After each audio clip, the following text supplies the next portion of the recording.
Good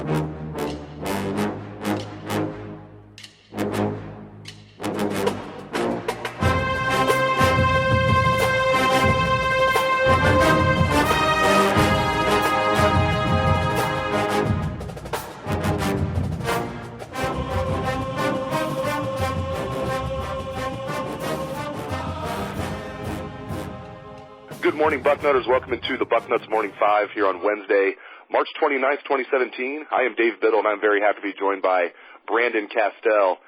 BCast, there are a handful of Ohio State players that are impressing the coaching staff and moving up the depth chart so far this spring. Let's start with Parris Campbell. A lot of Ohio State fans might be down on Parris Campbell, Brandon, but Urban Meyer loves him. Meyer said after practice yesterday that Campbell is going to be the guy that replaces Curtis Samuel at the H-back position. And we all know the H-back spot is a very important cog in the Urban Meyer offense. Brandon, just your thoughts on Parris Campbell moving into the starting H-back role.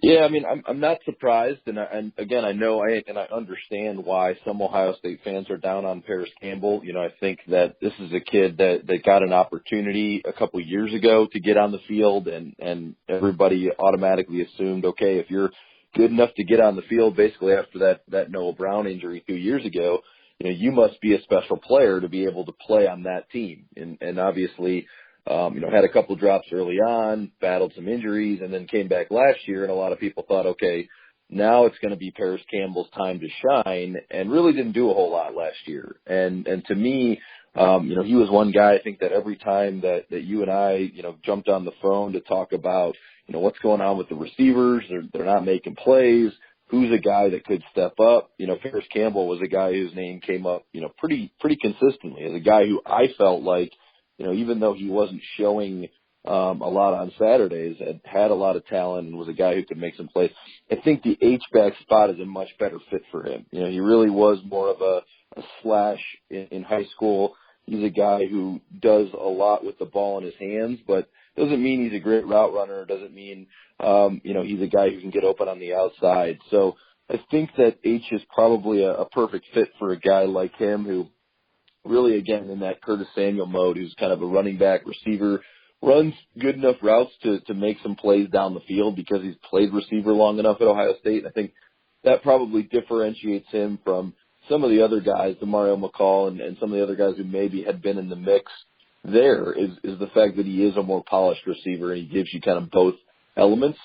So it's good to hear that he's really coming on in that spot and taking advantage of that. I'm not surprised at all to see that. I'm just glad we can retire the term Percy Harvin role. It's forever now known as the Curtis Samuel role. As you alluded to, it's now the Curtis Samuel role, and if Parris Campbell can come anywhere close to what Curtis Samuel did, we'll be very happy. But I'm just glad we can finally put to rest Percy Harvin role, Brandon. That's great. Yeah, it took us this long into the call. We're talking about the H-back. We're talking about replacing Samuel and all the guys there, and it took us this long to even bring up Percy Harvin's name. So I guess maybe now that he's retired officially from the NFL, we can move on. Another guy moving on up the depth chart is running back J.K. Dobbins. Meyer said that Dobbins has already surpassed Antonio Williams and that Dobbins is competing with DeMario McCall for the backup running back job. And interestingly, Brandon, Coach Meyer even added that Dobbins and McCall will push starting running back Mike Weber a little bit. I think Weber's going to hold on to the starting job, but it is interesting that, Meyer said, without even being asked, that he thinks that Dobbins and McCall will push Weber a little bit. Just looking at Dobbins specifically, what's your take on him making a positive early impression on the coaching staff, and how much do you think he'll play this fall, Brandon? Yeah. I mean, I'm not surprised at all to see that as well. I think maybe when we first started talking about spring ball, who are some of the young guys that I thought might be able to make an impact? J.K. Dobbins was a guy who was on my list. I mean, obviously, you never know what a kid's going to be like when he gets to college and gets into the mix and starts playing with guys at his level and some of the more mature guys. But everything I saw about this kid coming out of high school, he looked like a true playmaker, which I didn't really see them having anybody quite like him at the running back position. I think DeMario McCall is a guy who maybe has some of those skills, and I wasn't sure exactly where he would fit in. But, I didn't, in the time that I've seen from Antonio Williams, I didn't see some of that electrifying ability to make plays, to get up down the field.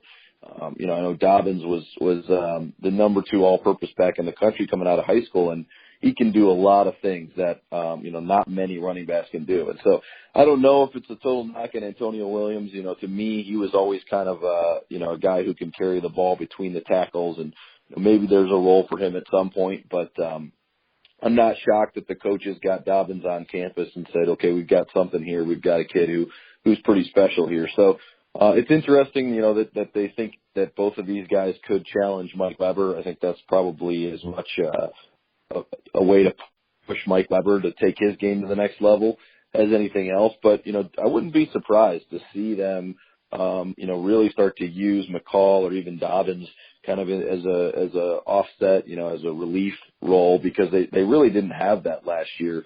They really only had Curtis Samuel and Mike Weber, and they just kept going back to the well. And so I think, having both of these guys and being able to roll a couple guys out there would be really good for the offense. And they bring a little bit of a different look than Weber too. So I think it would cause defenses to have to game plan a little bit differently when you might see a couple different guys lined up back there. Kendall Sheffield became the first player of the 2017 recruiting class to get his black stripe removed. Urban Meyer informed us of that yesterday, and the coaches and players just rave about Sheffield. He will almost definitely, in my opinion, be a starting corner this fall, and he's also in the mix to be the Buckeyes' primary punt returner. He's a former five-star recruit that redshirted at Alabama in 2015. He was the number one ranked JUCO corner recruit in the country in 2017, according to the 24/7 Sports Composite, and he is quickly showing us why he was ranked that high, Brandon.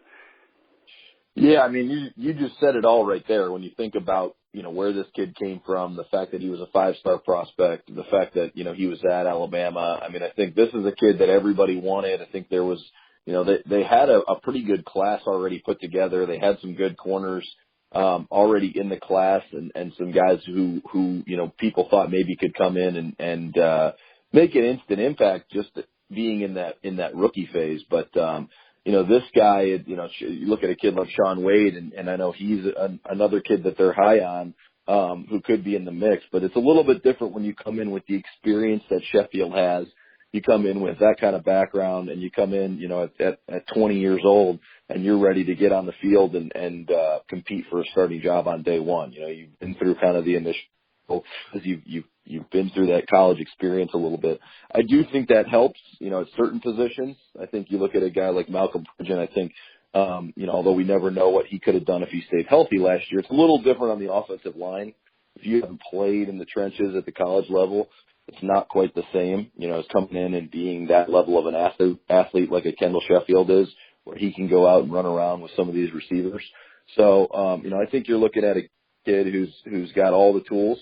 Not surprised that he's in the mix. I think, you lose a couple guys like Garyon Conley and Marshawn Lattimore, you got some big shoes to fill. And so they're not just going to hand that job to the next two guys or the next two veterans. So, obviously you've got some other guys in the mix there, who have some more experience than him. But I think that this is a kid, like you said, I'm not 100% sold that he's going to step in and be a starter, on day one this fall, but it certainly looks that way right now. I mean, he's got some other competition with Arnett and Denzel Ward and some of those guys, but wouldn't shock me at all, especially with some of the momentum he's got. Now, you got to carry that over to fall camp. We saw that last year with a couple kids. You got to be able to carry that over to fall camp and show up and be ready to go in fall camp. You can't kind of rest on your laurels from what you did in the spring. So that'll be the key if he's ready to roll in the fall. So we've talked about nothing but good news so far on the show, so we have to close with a little bit of bad news. Urban Meyer told us yesterday that a few guys are dealing with injuries. We'll go right down the list here. Baron Browning, five-star recruit, has enrolled early, was looking good early. They're raving about him. Shoulder surgery. It was an old injury from high school that he re-injured, so they're hoping to have him back in June. That sounds a little optimistic to me. If you have shoulder surgery in March, you're going to be ready for June. Let's just hope he's ready by August when camp begins. Devon Hamilton, this one's probably the biggest one because, he was a backup last year, defensive tackle. He was going to at least be one of the top backups again, and he's one of the few defensive tackles they have that is a, true defensive tackle, not a guy that was a defensive end that you have to move inside. He's a big physical guy. He's out with a broken foot. Again, they think he's going to be ready in the summer. I just hope this is not something that lingers, like it did with Dontre Wilson, Keith Byers. We can go on and on about football players that have broken feet where it just lingers and lingers and lingers. Hopefully Devon Hamilton's able to come back. And then the other one, Nick Connor, knee problems again.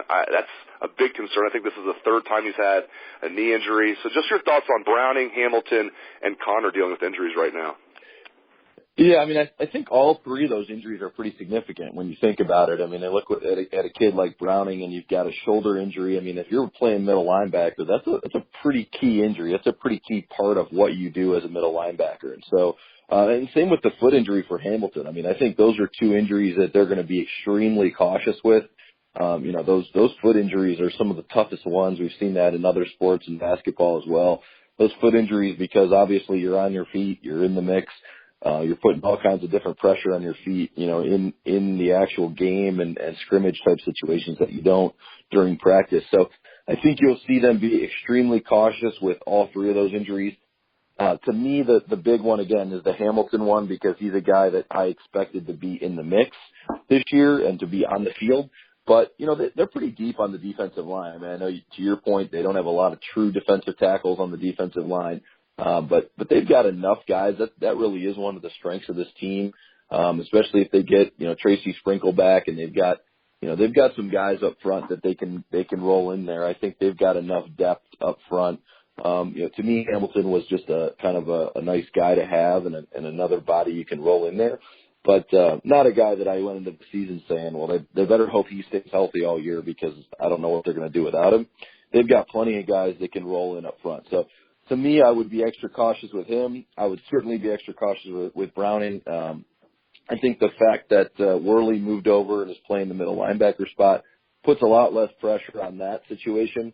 Imagine if, you know, Raekwon McMillan had gone pro and Aaron Browning came in and was already being slated to take over as a starting middle linebacker, and then, you know, he has this surgery. So I think it's great timing for him. You know, you come in, you get some reps as a rookie in spring camp, and then you get this taken care of so it's not lingering for the rest of your career. Because even if he misses the rest of this season, and that's obviously not the way they're looking at it, it doesn't seem like that's going to be the case with this type of injury.